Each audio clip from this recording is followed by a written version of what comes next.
Good morning.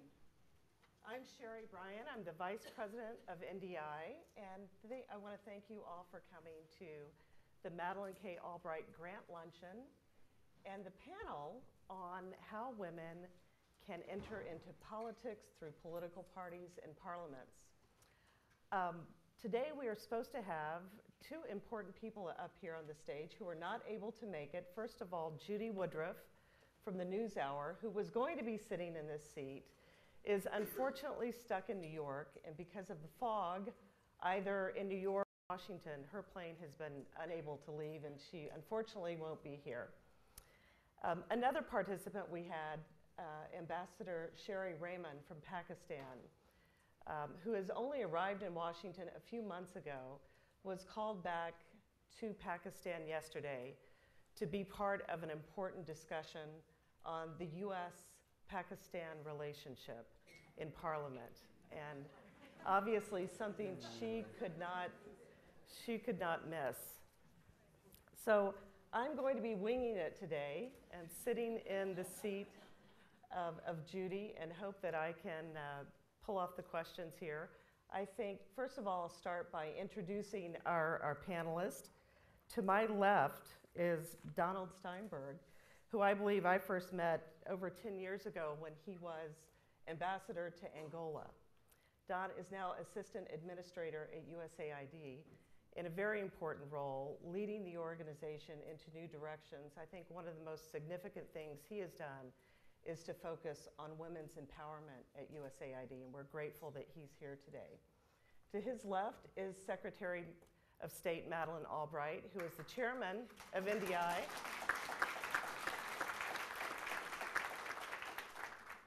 Secretary Albright has been our chairman for over 10 years, and before that she did hold this unusual and little job of Secretary of State, and before that ambassador to the United Nations. One of the most important things she has done for NDI has been a strong voice all over the world about women and their need to be an equitable part in all politics. So we're grateful for her presence today and her leadership. To her left is, Jonas Anders from the International Parliamentary Union. And have I just, Anders. I apologize for that. Anders Johansson, who's been the Secretary General of the IPU since 1998. And his organization is somewhat similar to NDI in that they are always looking for ways to improve politics and parliaments around the world. And one of the interesting products that IPU has recently come out with is a new handbook on how women engage in parliaments more effectively. We're grateful for him to be here today. And to his left, Winnie Byanyima, who I've known for many, many years, when she was a member of parliament in Uganda and started the first all-women's caucus in the Ugandan parliament. She is now at the UNDP, UN Development Program, and she is the head of the gender team there, and again has focused very much on how multinational organizations can improve women's roles in politics globally. We have four very, very important experts, and I'm going to ask the first question to Don Steinberg as someone who's sitting in a global position looking at the role of women and wondering what lessons you've learned since your time as ambassador to Angola until now, and how can we improve the ability of women to get into politics? Well, my career has been spent mostly in situations of post-conflict reconstruction, peace processes, which then lead into more normal political process. And the key lesson I've learned during that period is that peace processes and post-conflict reconstruction, nation building that excludes 50% of the population is likely not to work. We always talk about these issues in terms of fairness and equity and rights, which is appropriate, but we also need to talk about it as a question of effectiveness. unless the issues of real importance to the population following conflict, issues like accountability for abuses committed during the war, issues like sexual and gender-based violence and psychosocial programs to help the victims and the survivors, unless we deal with issues of girls' education, unless we rebuild civil society, and that primarily includes groups like women, LGBT community, the disabled, indigenous populations, the process won't work. And what we know is half of the agreements that we sign do indeed fail.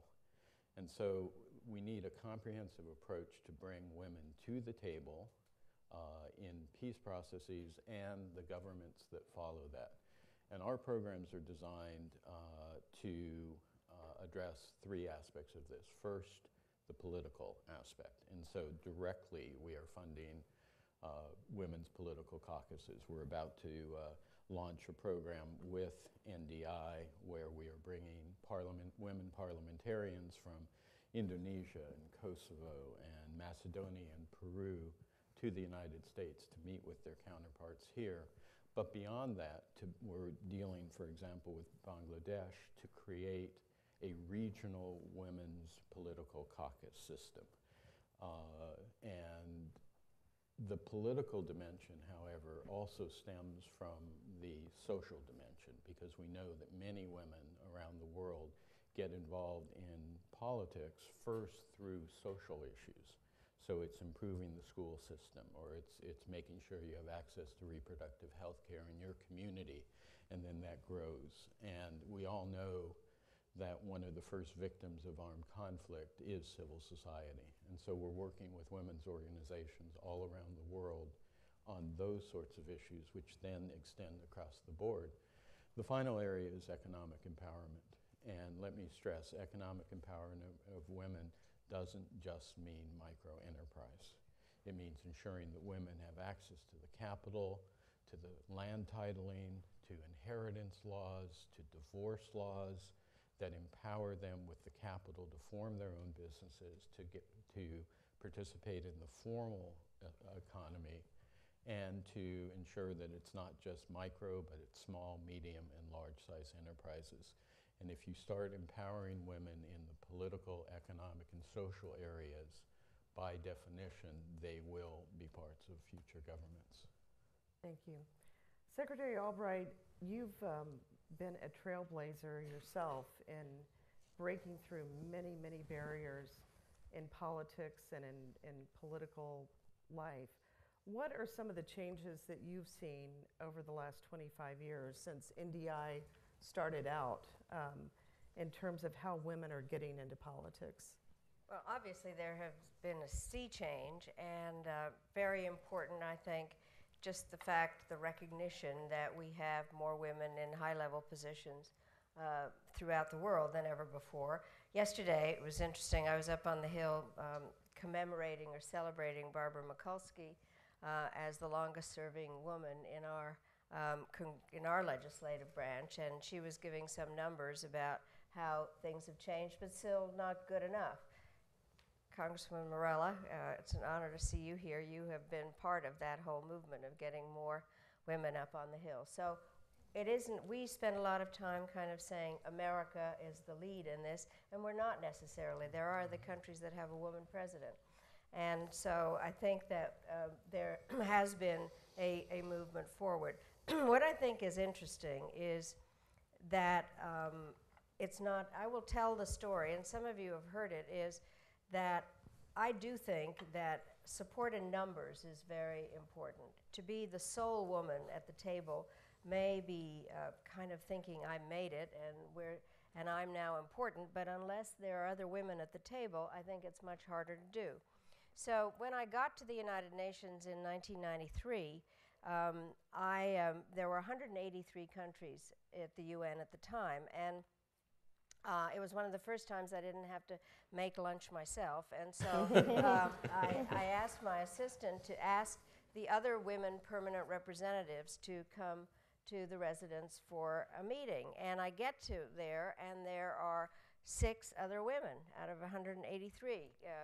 Canada, Philippines, Kazakhstan, Trinidad, Tobago, Jamaica, and Liechtenstein, and me. And so, being an American, I decided we needed to create a caucus. And so we did. We called ourselves the G7. And we did, in fact, begin to lobby on behalf of issues. And we managed to get 2 women on the War Crimes Tribunal for the former Yugoslavia, because most of the crimes have been committed against women. But it was very tough. We did do a girl thing, which was promise that we would always take each other's telephone calls. And somebody said, "Why are you talking to the ambassador from Liechtenstein instead of me?" Some man would say. And I'd say, "Well, you know, you can have yourself replaced by a woman, and I will be happy to always call you back." But I do think that it has not been easy. We also did create a group of women foreign ministers. And part of it, and also I think now, there are very interesting groupings, for instance, of all women ministers throughout the world. And at any given time, there are about 600 women ministers. And so not just foreign affairs, but if you are there in a group kind of setting, you are able to affect budgets, so that in a cabinet meeting, if somebody says, "I want more money for education," and there are other women in the room, you are more likely to be able to get help. But there's a long way to go, Sherry, and everybody here. I think that we have a tendency to see improvements and think, okay, we're on our way. Just look at what's happening in this country at this moment. So I do think that it's very important to remember that this is a constant kind of battle that is going on. I do think, and it goes a lot to what Don said, is when I was Secretary of State, first of all, people didn't think a woman could be Secretary of State. My youngest granddaughter a couple of years ago said, when she turned 7, she said, "So what's the big deal about Grandma Maddie being Secretary of State? Only girls are Secretary of State." So in her lifetime, things are a bit different. But what I did was to make women's issues central to American foreign policy, not just because I'm a feminist, but for exactly the reasons that Don was saying, because it does make societies, countries more stable. Education is dealt with better. Sexually transmitted diseases slow down. Any number of different issues that have to do more with stability. But I think that we need to keep working on this in a very big way. If I could mention, because it's kind of a combination of this story, you talked about whether women can inherit land. Mm-hmm. What we have been looking at, obviously, is what's been going on in the Arab uprisings, or whatever we're calling them these days. And it all started with an immolation in Tunisia. And I had been doing some work, actually, under the auspices of UNDP with Hernando de Soto about the legal empowerment of the poor. And we were talking about any number of things, and one of them was the titling of land and whether women could inherit land. What part of the story, because Hernando looked into this, is the young man who immolated himself. His father had died, and his mother could not get title to all the property. So his way of making a living was cut off completely, and so here he was in the market, not able to get supplies of his vegetables. Now, this would be a terrific story to prove about women, except for the following thing, but this is also part of the story. He immolated himself because he was disrespected by a low-level official, a woman. And he did not like the fact that a woman was telling him what to do. So they're kind of both sides of the story, and I think show the difficulty of keeping this process going. Yeah. When Secretary Albright spoke of the need to have women in the room, to not be the only one, and you started the first women's caucus in the Ugandan parliament. Can you talk a little bit about why you did that and what came out of that over the years that you were in parliament? Thank you. Uganda is a country that was emerging from crisis in the 80s, the late 80s. And there was a commitment by the liberation movement, the national resistance movement, to put in place a new constitution. Because one of the reasons for 20 or so years of crisis was that a constitution had been overthrown shortly after independence. So there was a process to have a constitution made in the most participatory way. Consultations were done right to the village level, and a parliament was specially elected to debate and enact a new constitution, and I was elected to that parliament. We were 50 women in a parliament of more than 270 delegates. So a clear minority, less than 20%. But we had an ambitious agenda. We wanted this constitution to define us in a new state, in a new Uganda, to give us equality. And so we knew right from the beginning that we were not going to make it unless we were going to be a very organized group across the party lines, but working together on gender equality issues. So we came together because of the need to influence a particular project, a constitution. It was going to be debated within 2 years. So we formed the caucus. Wasn't easy. Wasn't easy because we didn't have parties at that time, but we had, parties were not legal. They were there, but they were illegal. And we knew who belonged to which party, but we were not allowed to associate around party lines. And the country was polarized between the North and the South, the parties themselves. So there was suspicion. It was difficult to bring the group together. And so to construct that limited agenda of what we could agree on was itself difficult. But we had support. There was a women's movement out there, women fighting for women's rights who didn't care about our political differences, wanted us to come together and move it.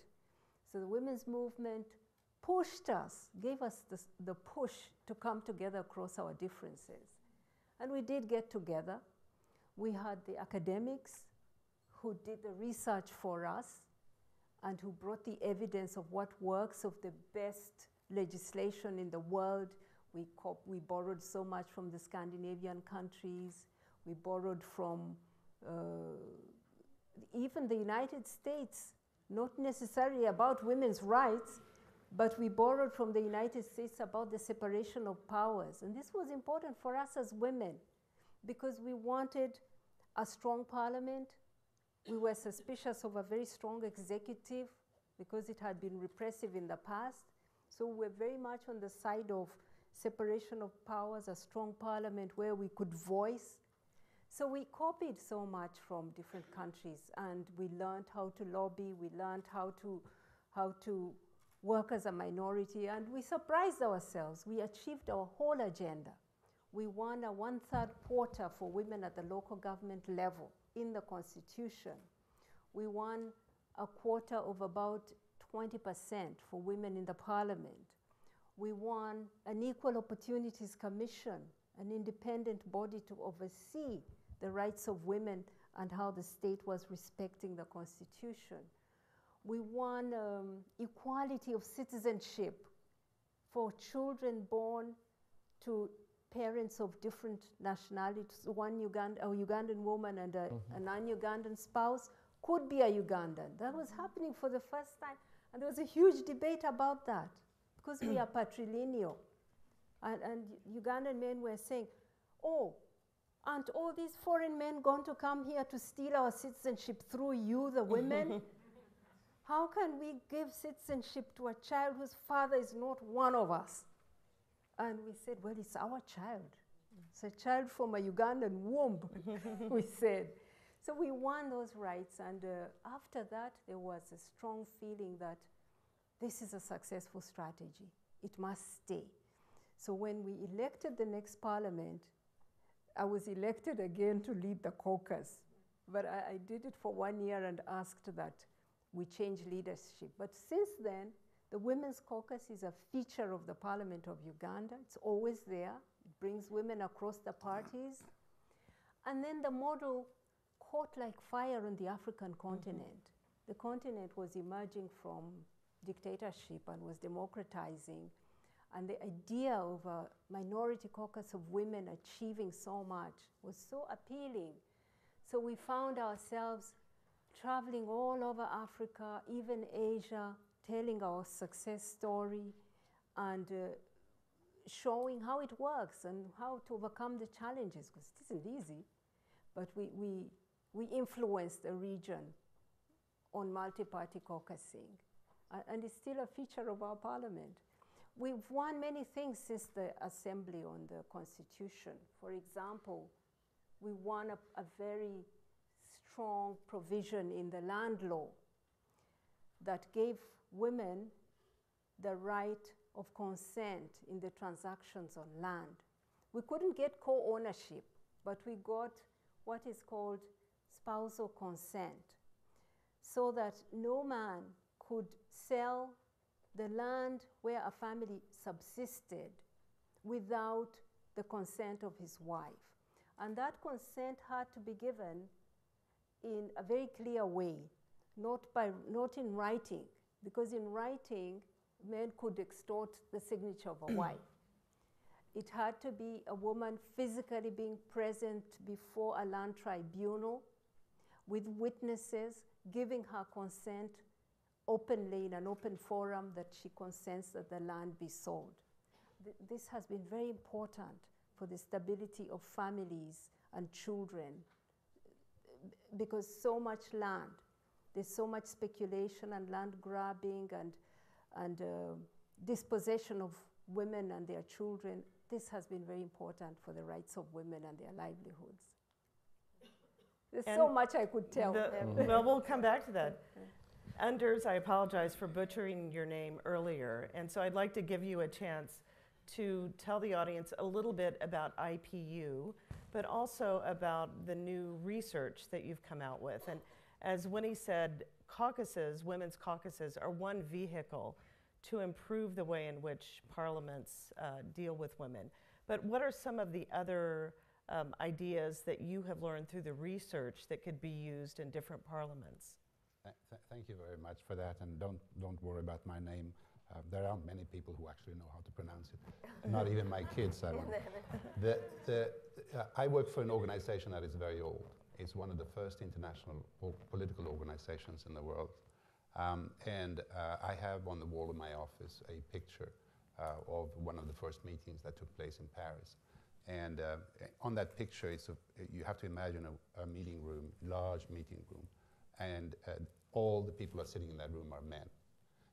And on the top of there is sort of like the mezzanine, you say, I think in Spanish, you can see only women. So I asked the question to my predecessor, how come? You know, we got equality already back in the 1890s? He said, no. He said, the story behind that picture is that the participants are sitting in the room and there are only men. Up there was a congress of nurses taking place, and they were passing through in the Louvre. So they got stuck in the picture too, but I mean, they were not part of the show. And the organization I worked for used to be like that. It was a good reflection of how politics was done in those days. And it's actually thanks to 3 women MPs that IPU changed. And one from Egypt, one from Germany, and one from Guatemala, who after having tried for several years to change how we looked at women's participation in politics and in parliament, suddenly decided that, well, you know, it's not going to happen that way, so we're going to establish a caucus. So that little caucus started to meet every time. They started with 3, they became 6, they became 12. Today there are 250 of them from about 150 parliaments, and they meet once a year. And they have changed our organization completely. It is they who have laid the groundwork for the program we have, which is one of our flagship programs to promote women's participation in politics and to promote gender equality. I see some of you have a map on your table. It's a map we've been doing now for 20 years, and which shows country by country what you are percentage-wise, and it's a very visible and useful tool. So we've been mapping women's participation in parliaments and in governments for many years now. We've looked at, together with others, International IDEA, together with University of Stockholm and others, about the measures that parliaments and political parties and nations can take to make sure that more women get into parliament through quotas, special measures, etc. And we've moved from there to look at, you know, how can we both strengthen parliament's work to promote gender equality, provide support to women's caucuses in parliament, etc. And then we looked most recently at how gender sensitive is the parliamentary institution. And surprise, surprise, it's not terribly gender sensitive. We examined it from 5 different perspectives. We examined it from the perspective of the numbers and representation. In other words, how many women are there in parliaments? And as we know, the figures are not encouraging. They're been inching up, you know, by a lousy 0.3% every year for the last, I don't know how many years now. We are at 19.5. By the time we get 50%, none of us were going to be around anymore. And so there is a need to accept that one has to take special measures, and we are trying to identify good special measures, what can be done that is culturally appropriate, etc., in different countries. But that is only part of the story. You also have to have women in leadership positions. And there you have countries who are taking measures there as well. First of all, you have something like 40 women speakers in the world today, and that's a huge improvement over only 10 years ago when there were like 10 or 11. And these women speakers are meeting every year to devise strategies, to provide mentorship to other women parliamentary leaders who can move on and to find out what has worked in their countries. But you have countries like, for example, Argentina. I just saw the other day, they have in their standing orders, they have included a provision to make sure that all leadership positions within parliament has to be shared between men and women. Not in proportion to the number of women who are elected into parliament, but in proportion to the number of women who are in society. And there are other countries who are taking similar measures, either formally or informally, to make sure that women are in leadership positions. But then there are issues like, for example, and this is where, you know, the experience we find in parliaments is very similar to what you find in political parties. It's not a question just of having women in political parties or in parliaments and having them in good numbers and to having them in leadership positions, but it's also a question about how you organize your work. I mean, is it done at a time when women can actually participate, or are you always having the votes in parliament at 10 o'clock at night?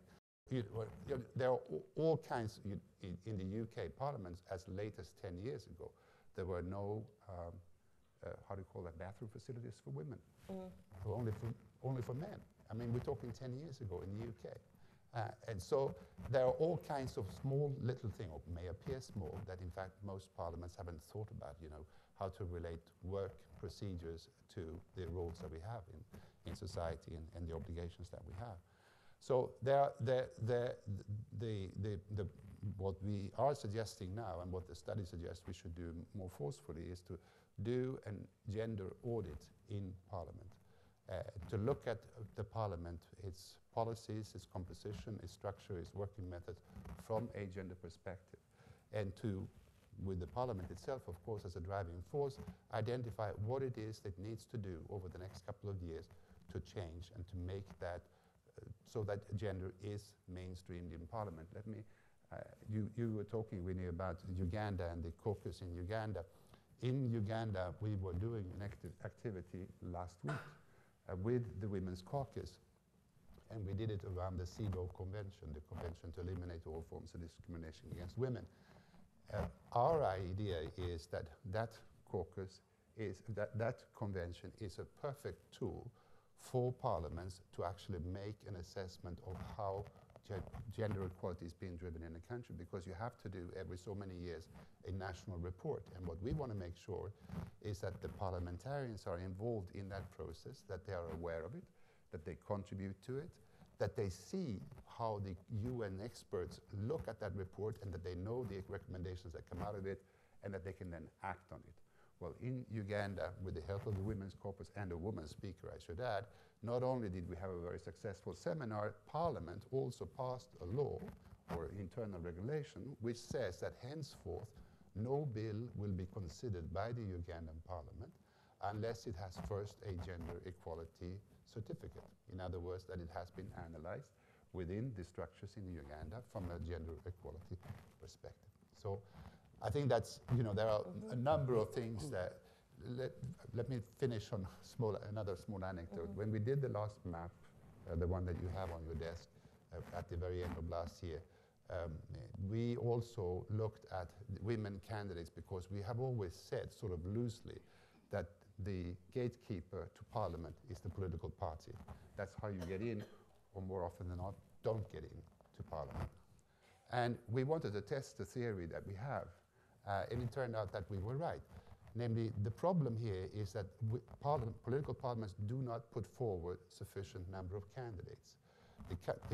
If they were putting forward more women would get in. In fact, we didn't examine all countries in the world who had elections last year, but we did examine a good portion of them. And we found that women get elected in the same proportion to the number of candidates as men.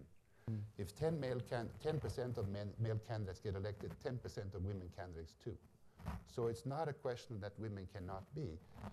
They can just as well as men. It's just that a sufficient number of women politicians are not put forward as candidates. Well, that leads to an important question. One of the things that NDI has done in conjunction with UNDP is to look at how we can improve that space within political parties. For that very reason, not enough women are being asked to run, not enough women are being allowed into the leadership of political parties. And maybe we can just open this up to everyone on the panel to share their thoughts on what we can do, what parties can do, but how we can force and encourage what are predominantly male-dominated leaderships of political parties to engage women more effectively. Don, you want to start? Sure. I'd like to comment on that, and then a couple of other comments on the fascinating comments that we've heard so far. You know, we often refer to quotas or special arrangements for women participation in political life as sort of anti-democratic or aberrations or affirmative action. I think what we have to remember is more countries around the world have specific qualitative requirements for women's participation than don't. And therefore, it is the norm right now. And let's accept that. I'm not necessarily advocating that for the United States. That would be very controversial, obviously. But we have a situation where now the world's largest democracy, India, has instituted a provision of that kind. And whether it's related to requiring any parliamentary slate to have a certain percentage of women and co-mixed as the slate goes down, whether it's a requirement on local governments to do the same, this is not an aberration anymore. And it is necessary. The Secretary was talking about the importance of having a critical mass of women in the room. It's not just, again, about one or two, and then when the men are discussing the issues, they turn to the woman and say, so what do women think about this issue?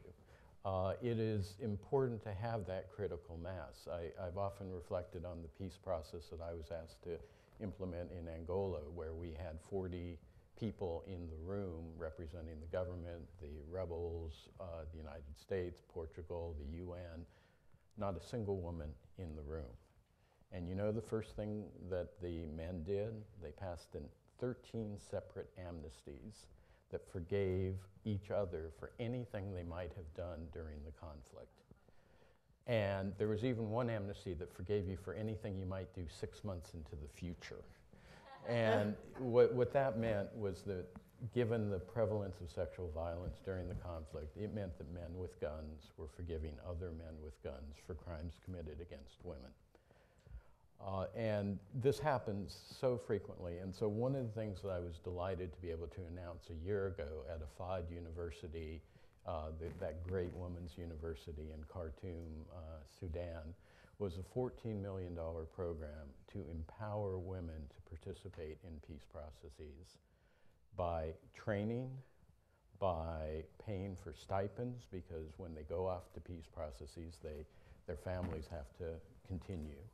And perhaps most importantly, to provide physical protection for them, because we all know that one of the most dangerous professions in the world is a woman peace builder.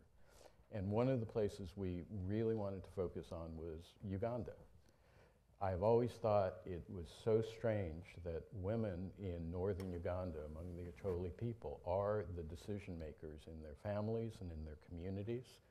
And yet, when you have the LRA negotiations with the government, it's men with guns negotiating with men with guns. To have Joseph Kony stand up and be the representative of the Acholi people in the north is just outrageous.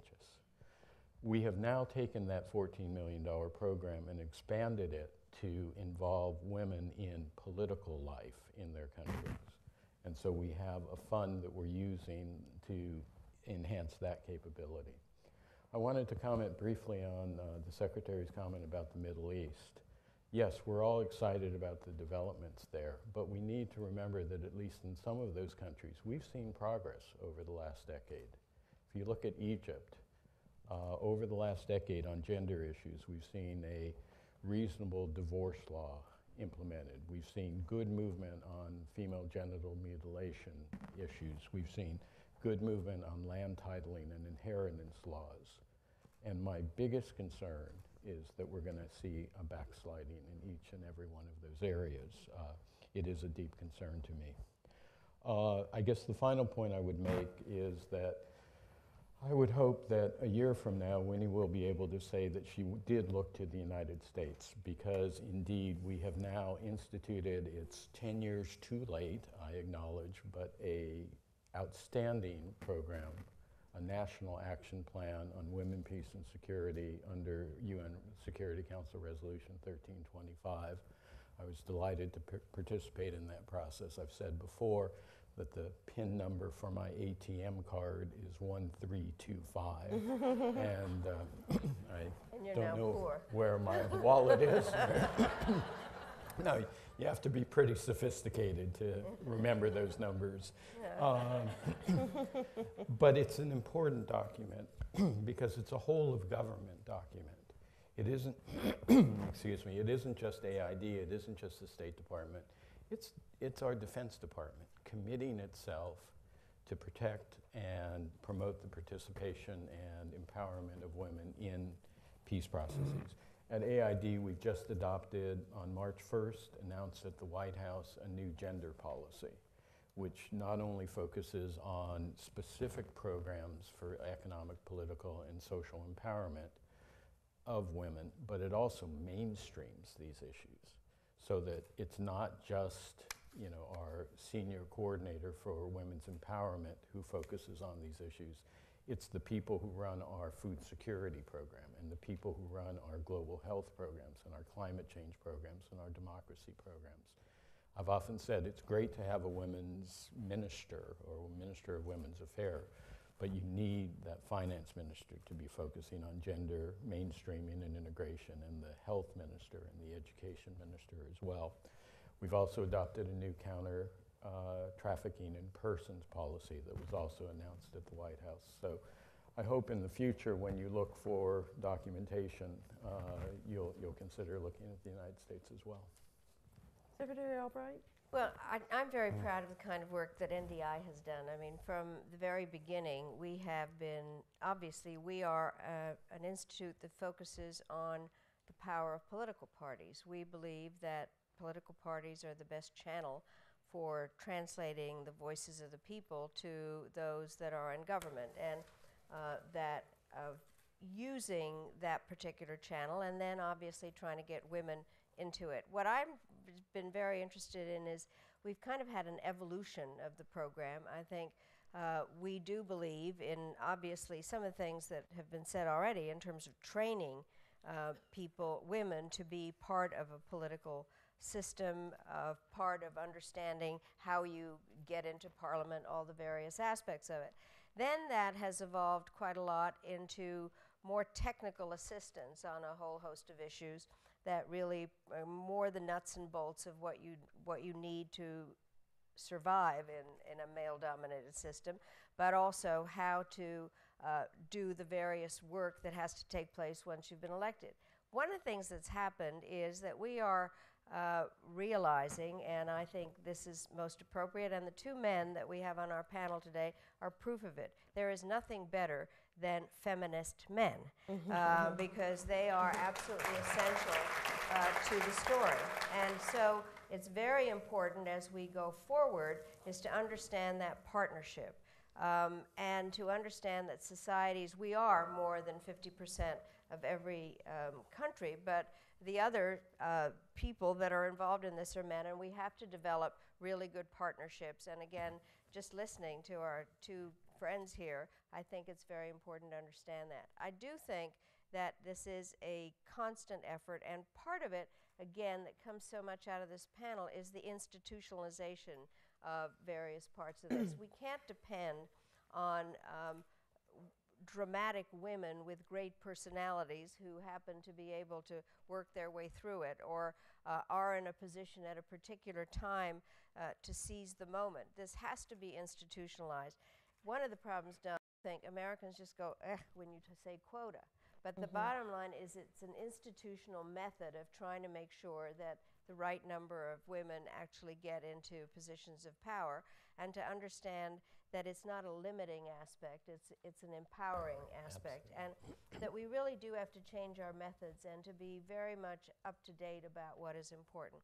One of the things, and it's not a surprise to people, but I obviously attend a lot of meetings that have something to do with women's issues. And the bottom line is, I think we need to tell the story of how hard it's been, but we can't always be victims. We have to begin to talk from a perspective of that we do have power, and that there is a way that we can make a difference by being part of a system through an institutionalized way. I think the other part that we have to figure out is how to marry civil society with political parties. To some extent, there's a little bit of a sense by people in civil societies that political parties are somehow more, I don't know what, negative about political parties. I happen to believe in political parties. I also believe in civil society, and they go together. And then I think that we need to support various aspects of the international system that are beginning to address themselves more to women's issues. In many ways, the Beijing was a huge beginning, but it's only a beginning, and the national action plans have been very important. But there has grown, for instance, the United Nations now has Margot Wallström, who is there in order to deal with women's issues during peacekeeping aspects, something that you were talking about. So I think we have to look across the board. NDI, I am eternally grateful for having been asked to be chairman of the board of NDI. And you know, I always try to think that whatever I'm doing now is more interesting than what I did before.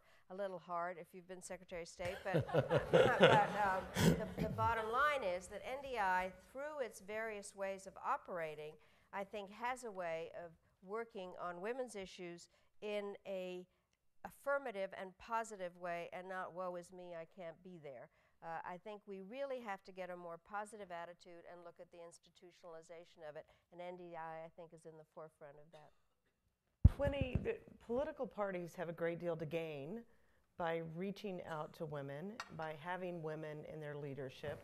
Often they don't realize this, but right now in the United States, the debate within the Republican Party is showing that it's very important to have women on your side and not to alienate them. But it is difficult in much of the world to get parties to understand this great political benefit they can have if they were to engage women more, that they can actually gain more seats, they can have more power by engaging women. You've been in a political party.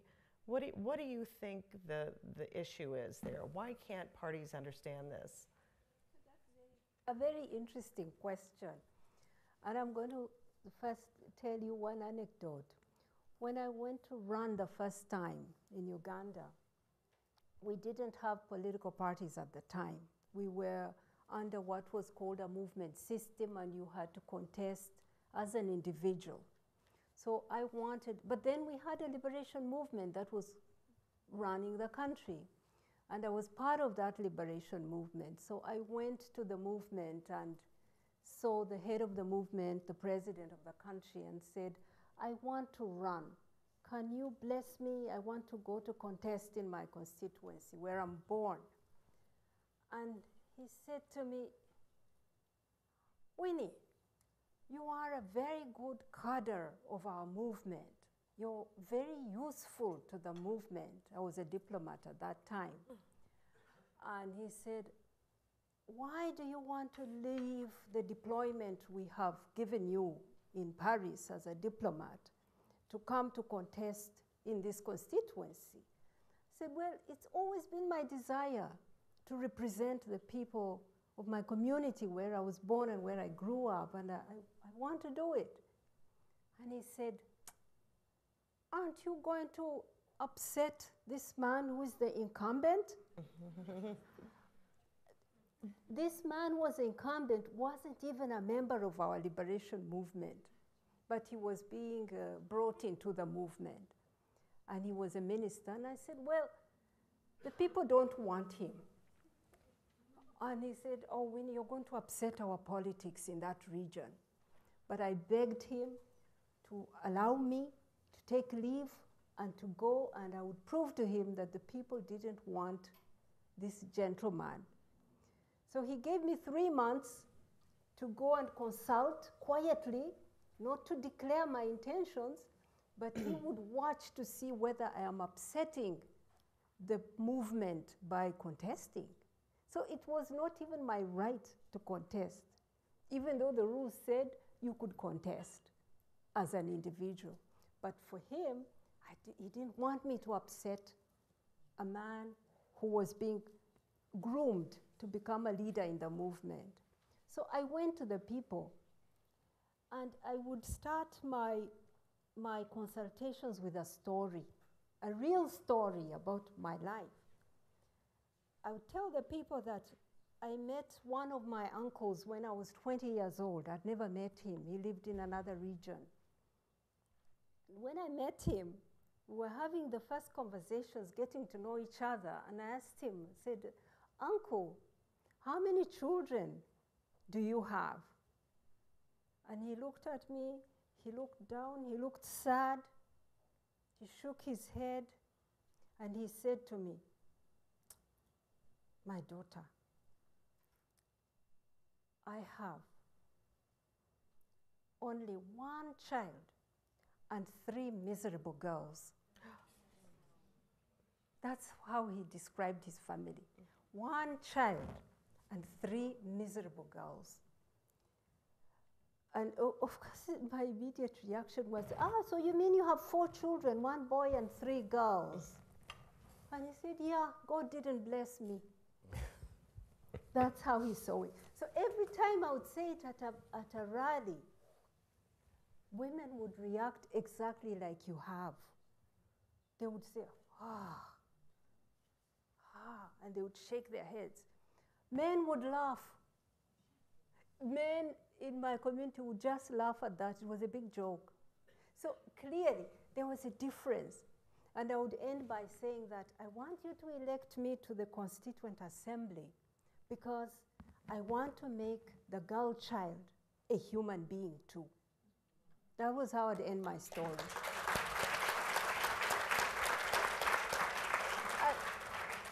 And what was the result? By the time we reached the end of the election, I got more than 80% of the female vote in the constituency.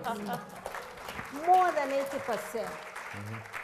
I won with a landslide. This honorable gentleman, the incumbent, I got 3 times the votes he got. 3 times. But the point I'm making is that women often, the advantages that women bring to political parties are not evident to the men who control the parties. But slowly, some parties are getting smart and getting to understand that having women in their leadership brings support, broad support to the party. So this is becoming more and more evident, and we're working in that area as UNDP. We're working in that area to open this conversation with political parties. We're happy to have worked with NDI on this guide, because this is one of the key messages, that it's not just about human rights, exactly what Secretary Albright was saying, and Administrator Steinberg, that it is about your own political advantage. That if you carry women with you, you're likely to be a more accepted party, you get more support. It's a matter of, there's an instrumentalist argument to make that we haven't made. Another thing that's very interesting about this conversation we are having on political parties is that if you look from Beijing to now, the participation of women in parliaments has increased by a mere about 3 or 4%, from 16 to 19, maybe 4%. That increase has been because of really quotas working in some countries. But we have focused primarily on supporting women to engage, building their capacities, training them, encouraging them, helping them to raise money. But we were not looking at political parties and asking them to play their role, to reform themselves and be more inclusive to women. So in a way, we were preparing women and asking them to knock harder on bolted doors. Now we are talking to the parties to open their doors. This is an interesting conversation. And the second interesting thing about it is that we are looking at the team. Who leads the team? We are making the argument that women will not be leaders of government unless they are leaders of political parties. You see, we are fighting to get them into the parliament, but we're forgetting that the numbers of women leading governments has stagnated. That hasn't even changed at all, not even the 4%.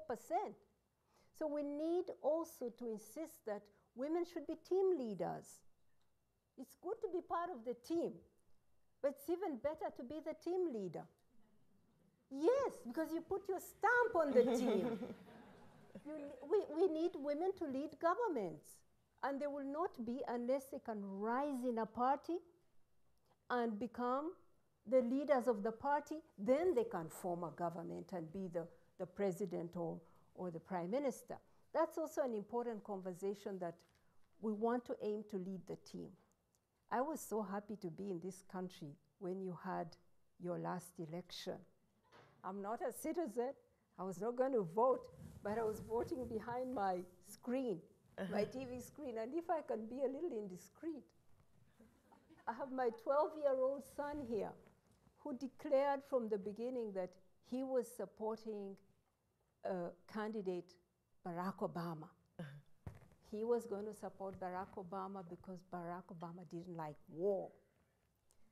Then I was saying, this is a difficult choice for me, but I am for Hillary Clinton. So we debated in our house, we fought. Towards the end, I said, okay, I'm converted. I'm going to become for Barack Obama. And he said, no, I don't need you on my side. He said, well, when it's good enough, I'll stay on my other side. But what was so important for me, and I took home, was that the party was showing to us a tradition of internal democracy, of transparency, of having a fair contest. This is now what we are talking about in this guidebook, that unless parties are internally democratic, unless parties are transparent, women don't stand a chance. So this agenda of deeply democratizing parties is a women's agenda. So this is an interesting conversation. Thank you, Winnie. Anders, you talked about reforming parliaments, and I just wonder, how do you get this conversation started at the higher level?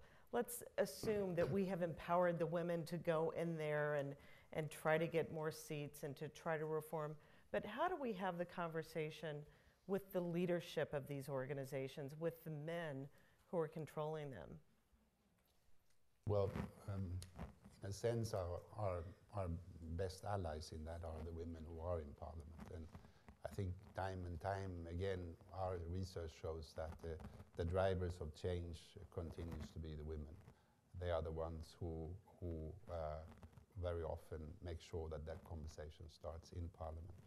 But without any false modesty, let me nevertheless also say that our organization, we bring 160 parliaments to the table when we do meet. It is an extraordinary lobbying force. And I've been with this organization as Secretary General for 13 years and previously as Deputy for 7 more years. I've been sitting at that table for 20 years. And I can tell you that it's an enormous change. And today, as an institution, and when we meet politically, it would be inconceivable that the issues of gender and women's political participation and gender equality would not be part of all debates, whether it is on peace and security, or whether it is on economic development, etc. And we've just adopted a strategy for the coming 5 years, and where we have put gender equality way up at the top of our work. It is apart from promoting democracy, it's the second strategic objective of our organization, is to ensure gender equality and working on gender mainstreaming issues. And we have taken some extraordinary steps to make sure that it comes to a cost to our members if they don't actually do this. So we have a penalty system within our organization. Members lose votes if they don't bring both men and women to delegations to our assemblies and meetings. So there's a lot that we can do, and I was going to say on the issues of quotas, because this is something that we've been working on and looking at for many years. If you ask the average man, or I guess average woman, they will not say, I'm in favor of quotas. They will say, like they have said in many debates all over the world, I want to be elected on my own merits. But I will always remember a woman MP from France who was taking part in a debate like that at one of our meetings, and who said at the end of the day, I don't care. You know, I don't like quotas. I want to be elected on my merit. But if nothing else works, well, then so be it. Then I go for quotas, you know, because things have to change, and things were not. And this meeting was taking place 14 years ago. Things are changing, and as you just said, very rightly, now it is the majority of the countries in the world who have instituted, by far the majority of the country. I think there's like 65 or 70% of the country who have adopted quotas. And there are, and you know, there are quotas and quotas. There are those that are enforceable and those slightly less enforceable, though, those that work at a political party level and those that work at the parliamentary level with assigned seats, etc.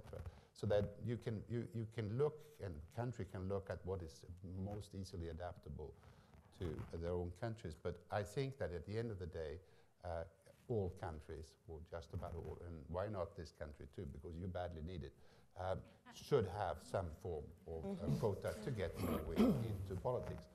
Having said that, I, for one, I'm an optimist.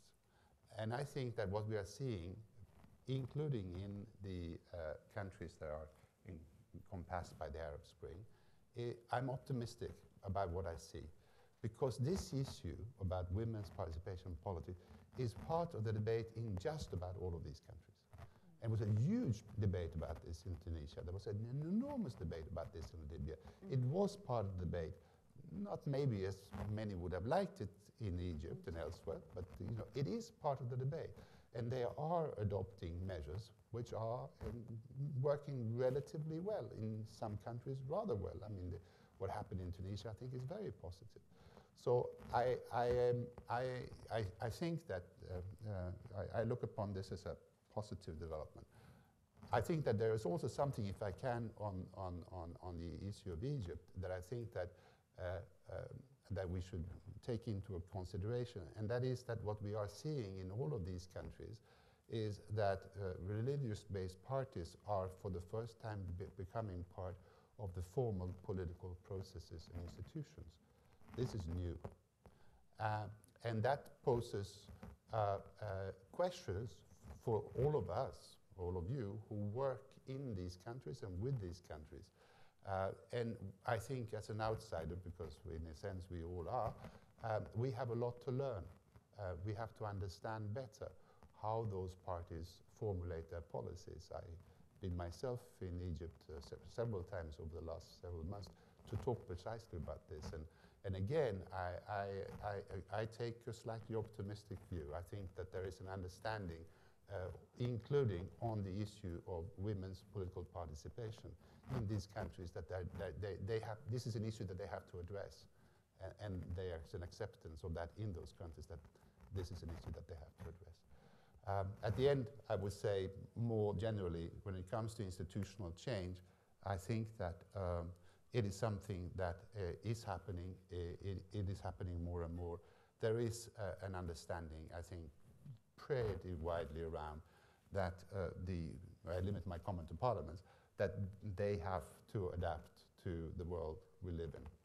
Most parliaments, let's not forget it, yours included, were created at a time which is at least 200 years ago, if not more, or based upon a system that took in place. It was created at that time. So in those days, society lived in an entirely different way. You know, television didn't exist, just to mention one example. So, and most of the parliaments, their procedures are built on that world. And they have not really made the transition into the 21st century.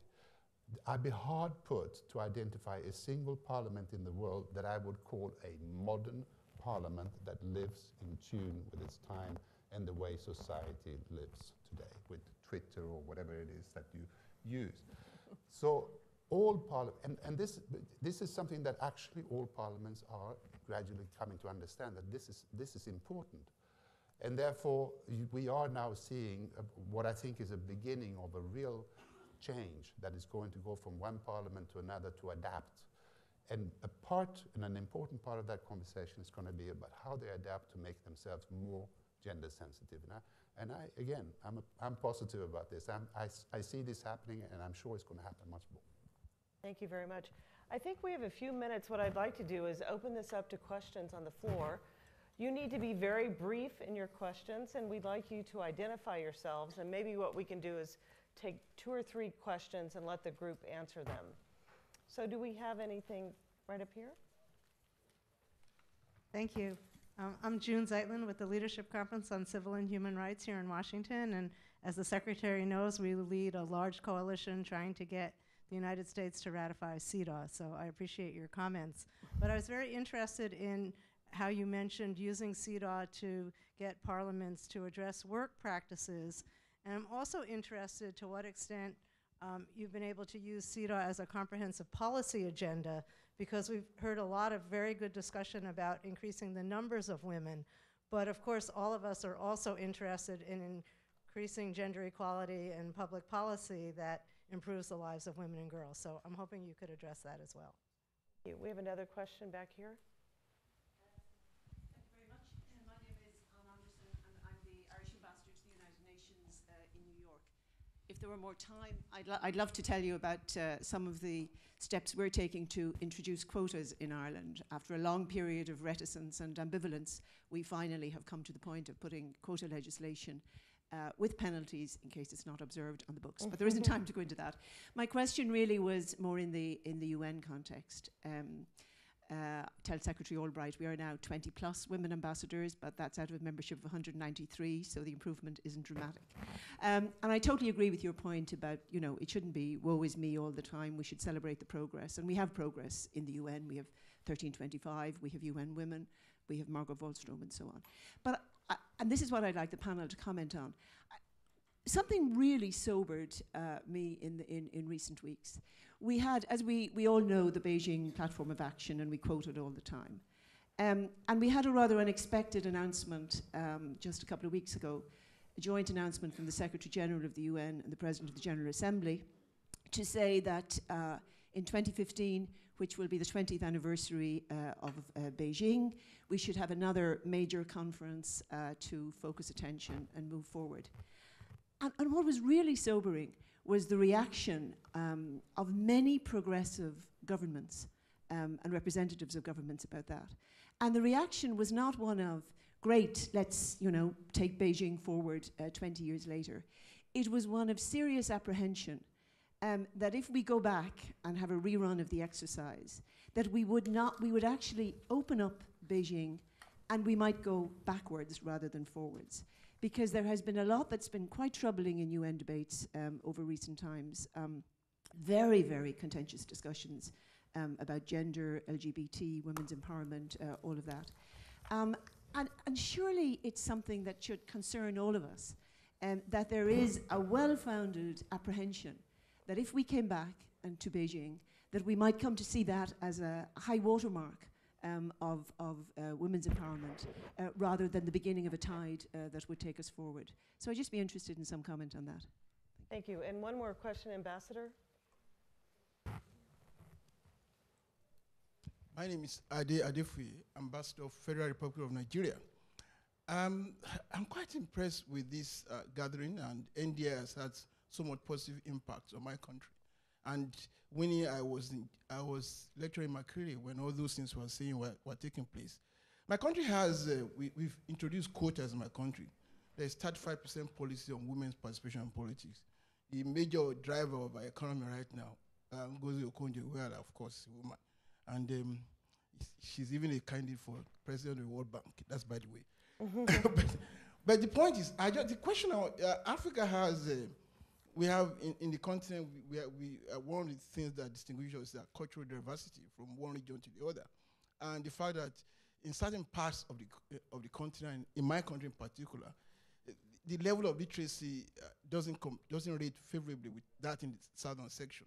And the point then is there a correlation between women empowerment and the level of overall literacy in a political atmosphere? And how do we encourage women empowerment without necessarily compromising standards and quality? Thank you. Thank you very much. Do you want to just, the last part of your question, just clarify that.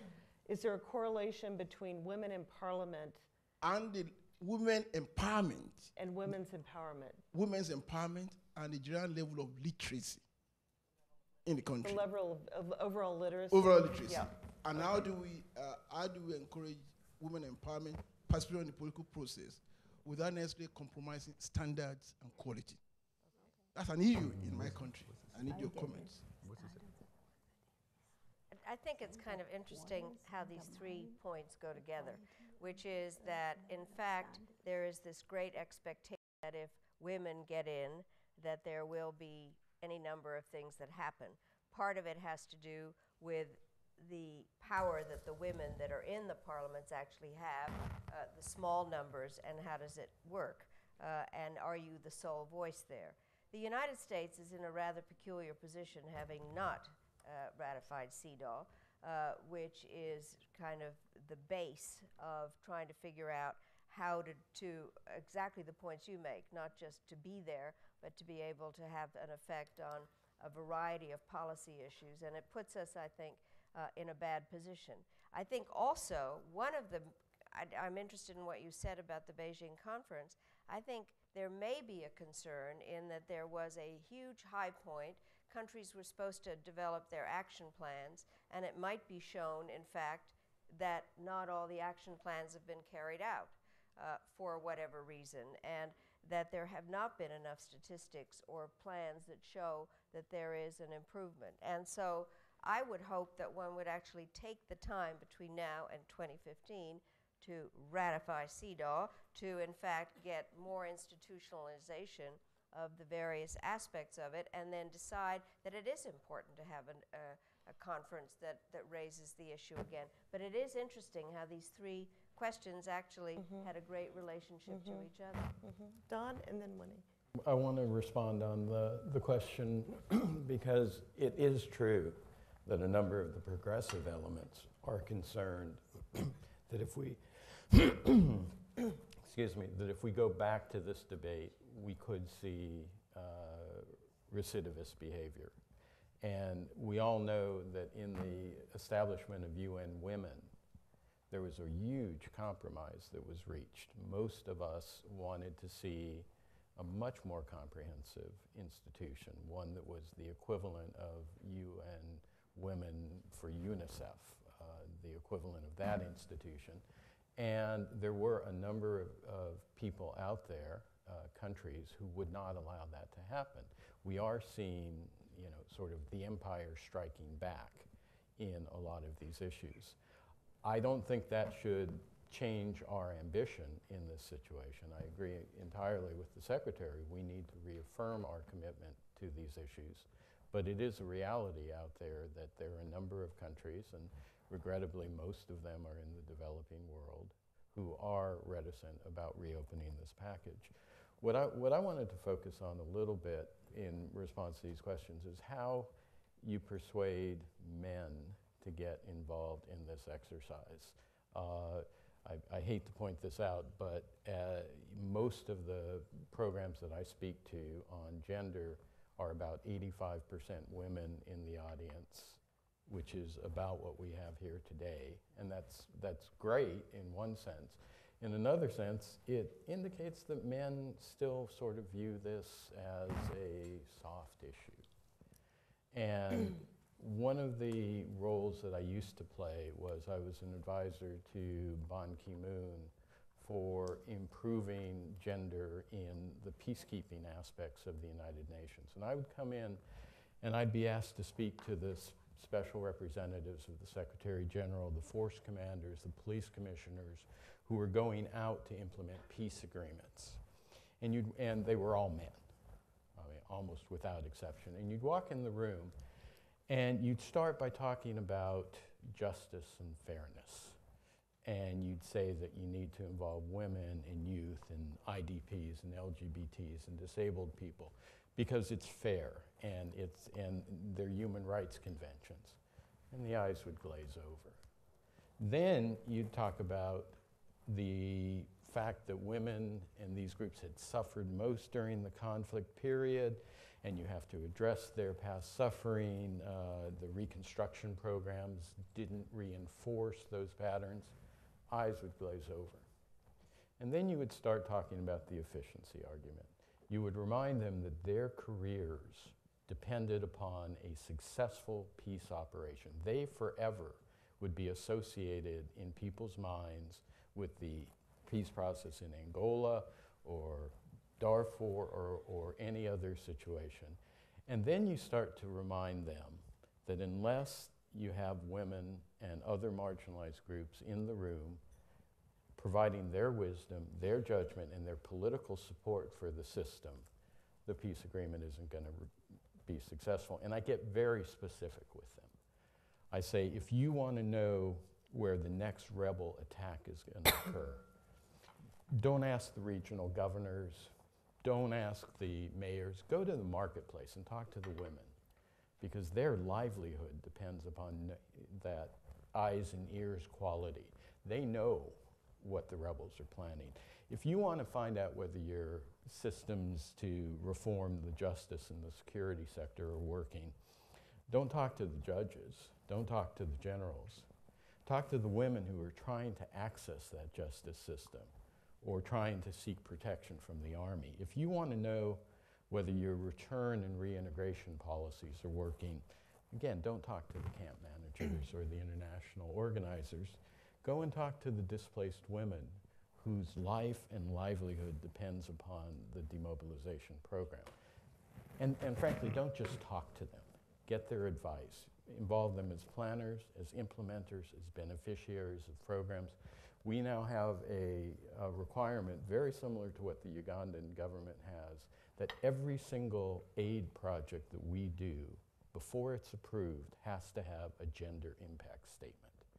It has to say, how does this project, whether it's in health or education or housing, how does it impact women? And we've gone beyond that, because what we used to have was everybody saying a single sentence, well, women are 50% of the population, therefore they will benefit. And we've started to reject those answers.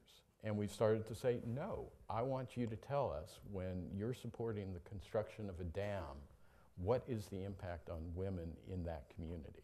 When you're doing an education program, what is the role of girls' education in this program? And frankly, we are saying not only involve them in that sense, but don't do anything without their advice and wisdom. We recognize that no one has a monopoly on good ideas, on ground truth, or on moral authority. The way we sum this up is a single phrase: nothing about them without them. You know, I'm going to have to, unfortunately, change the tone here just a little bit and ask you each to give some closing remarks because of the time. What I'd like to do is to ask you to think about 25 years from now. What do you hope we will be talking about on this stage about women in 25 years? And Winnie, I don't know if I can start with you, if that's Yeah, I want to answer that, but I was also really itching to answer one question Okay. that was made here. I wanted to reply to the ambassador of Nigeria, because he raised actually 2 points. One was about literacy levels and women's political participation, and was wondering whether they correlate. And I wanted to give him a direct answer that the evidence is there, it's very strong, that the gaps between men and women, girls and boys in education have been closing. But that those gains that women and girls have made in education are not translating into gains in economic opportunity or political opportunity. Right across the world, from the least developed countries of Africa to the middle-income countries of Latin America and Asia, fastest growing economies, you see girls even overtaking boys in education, but that pattern is not being reflected in political voice or economic opportunity. So the question is why? Then your second point, so there's no correlation there. There are as many literate boys and literate men and literate women in the society, but the political voice is still with men. The second point you made was a coded way of saying that don't quotas or affirmative action undermine merit. That was the point I picked up. And it is an argument, it's made all the time, that quotas will sacrifice merit, will sacrifice high standards. This is a very interesting argument, and I think it speaks to the elitism or elite capture of politics. In many countries, those who have the political voice are not just men. It's a particular group of men, of privileged men. It's not the ordinary poor men or poor women that have the political voice. So the struggle for women's voice in the political process is part of a broader struggle of inclusion of all groups that demand a voice. And politics doesn't have to be, it's about leadership. It's about identifying issues of people and speaking and representing people. So many parliaments are, and we're working with them in UNDP, helping them to make those parliamentary processes more open to people's participation in people's languages, not in the official languages that you must acquire through a university education, that participation does not require qualifications. And I need to give you this story of a woman in Kenya who built a political party after multipartyism came, led it, ran for president, brought 13 parliamentarians to the parliament. 5 years down the road, her 13 members of parliament had become so strong and wanted now a party that's led by a graduate. So they changed the rules of the political party she founded and required that the party leader holds a university degree. Charity Ngilu was only a secretary and had a diploma from a secretarial college. She was thrown out. The rules were changed. She was thrown out of her party and had to start a new party. It shouldn't be acceptable. So we're talking about changing the rules of political parties, establishing some standards for parties. It's so important. Parties have been unregulated up to now. We want better regulation. Standards of inclusion. So 25 years from now, I don't want to be sitting here knocking on the doors of political parties and asking them to have standards of inclusivity. I want to be able to be on the panel discussing the issues that matter to people and not thinking about myself as a woman fighting for women to have a voice. I hope in 25 years' time will be 2 men and 2 women on the panel talking about the progress of the world, the peace of the world, the development of the countries that still need to develop, but not discussing that why aren't women there? I hope that we will have ended that story. Thank you, Winnie. Thank you. Anders?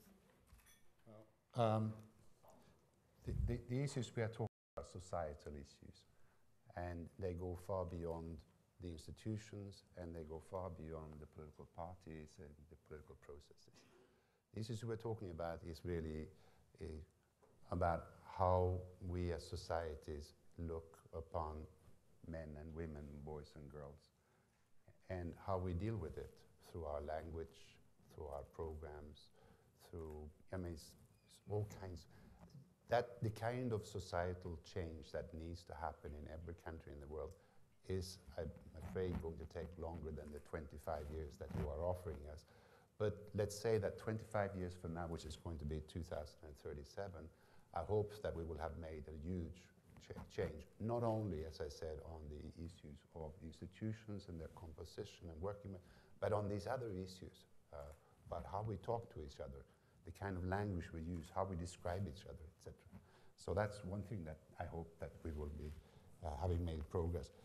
2037, well, I think that I really want to be able to say, if I'm invited, I will be old, but if I'm invited, I want to be able to say that the UN follow-up conference in 2015 was a fabulous success.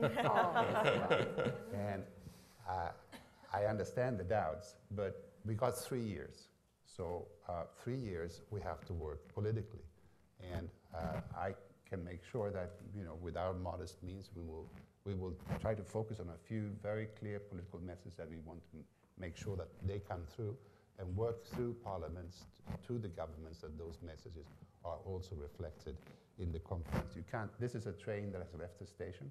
It is now departed. This is going to happen. So our task between now and 15 is to make it a success, and I hope to be able to, that we can agree in 2037 that in fact it was. 2037, I also hope that we're not going to have a discussion about numbers, although progression, you know, if we continue the way we are, we will. Because in 2037, we're going to have exactly 28.1% women in parliament average. And that is not even close to the 1/3 or 30% that we say we want as a minimum in order for it to become effective, and of course not at all near the parity that we're asking for. So it's going to require a mammoth effort, and I hope that in the 25 years that we have, we will make that progress. And lastly, if I can have 4 things on my wish list, I hope that in 2037, the United States Congress will be taking part in monitoring the implementation of the CEDAW Convention in the United States. Thank you. Don, and then we'll close with Secretary Alford. Just to pick up on Anders' point, I hope I'm anywhere in about 25 years. I would be delighted to be participating in a panel and still be sentient at that point. I completely agree with the point that we should be moving beyond gender to be addressing the real issues of poverty, of justice, of peace and security.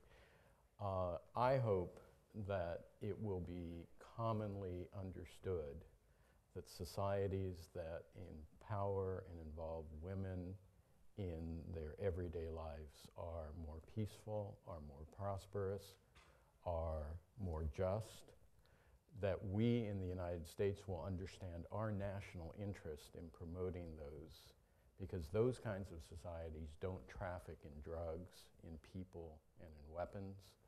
They don't spew out large numbers of refugees.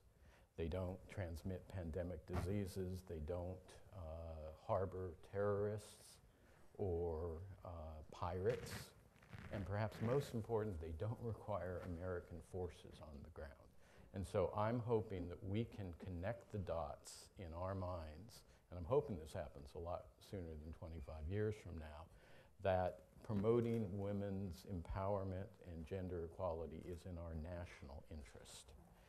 The other thing I hope, I have a 8-year-old son, and the other thing I hope is that we will be talking in 2037 about how we can institute quotas to ensure men's participation in political life.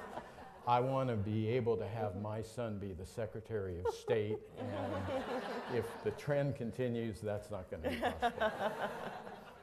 Secretary Albright. Well, I would like to be here to celebrate my 100th birthday.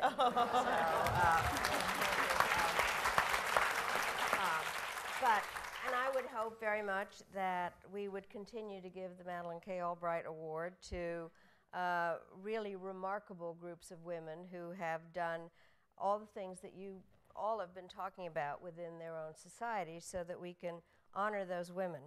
But I would also hope that we could stop talking about the first woman this and the first woman that, because by then we will have achieved all that and are able to have the kind of discussion that we have been talking about here, which allows us to understand that there is no such thing as women's issues. They are human issues and national security issues and social issues, and those that make us a world community.